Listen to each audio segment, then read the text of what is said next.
Okey, Assalamualaikum warahmatullahi wabarakatuh. Ni Kickstarter GT yang dah. Memang daripada motor ni aku pakai,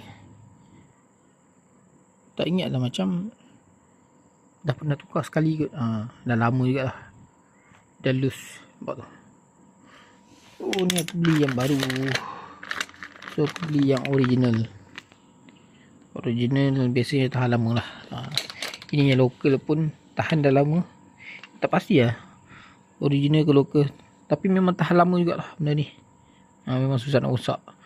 Sebab yang ni sekarang ni bateri pun tak ada, tak apa-apa. Benda dah jarang-jarang tak apa-apa nak ni sangat motor ni. Tak apa-apa nak jaga sangat lah. Buat naik kat rumah je kan. Ni kan, ni original. Ni tak pasti lokal ke original, tapi ni original lah. Sebab GT ni kena pakai barang original baru dia tahan. Dulu pelampung dia aku tukar yang lokal tak tahan, so aku pakai yang original barulah tahan, tak pernah rosak dah.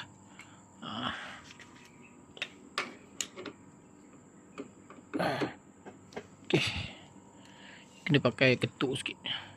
Okey, yang ketuk sikit.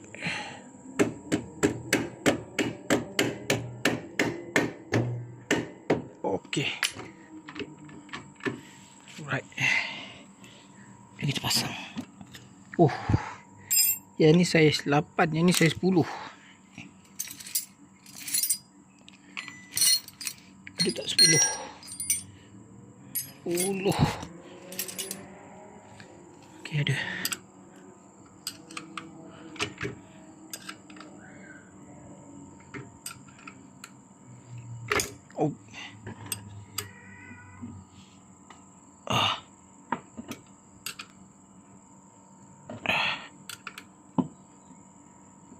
Okey, agak-agak je lah. Dia kalau lama tak naik, dia kena tarik chop. Lama tak naik, tapi bila dah hidup sekali dia okey lah.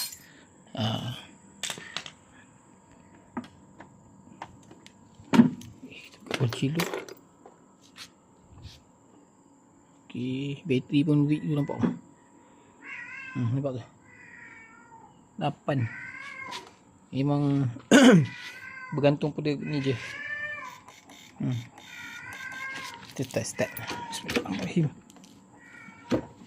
Tarik chop.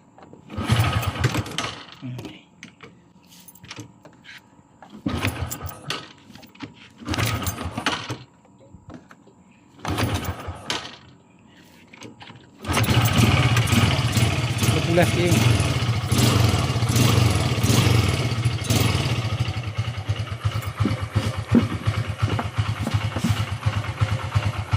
Carburetor aku tak ingat lah pakai carburetor apa dulu. NSR kot, tak silap.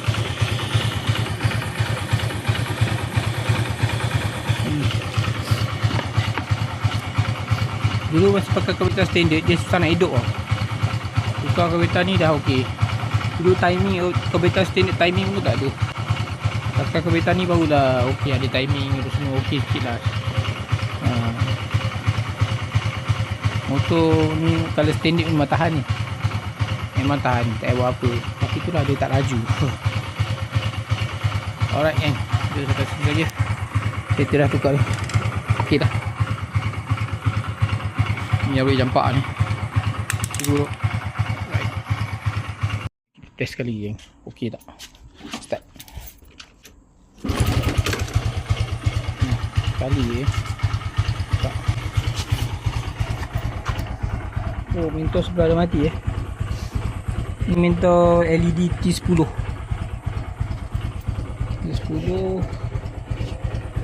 Ini mentor LED juga.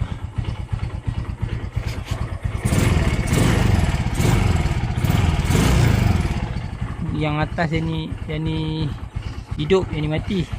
Yang bawah yang ni hidup, atas mati. Alright.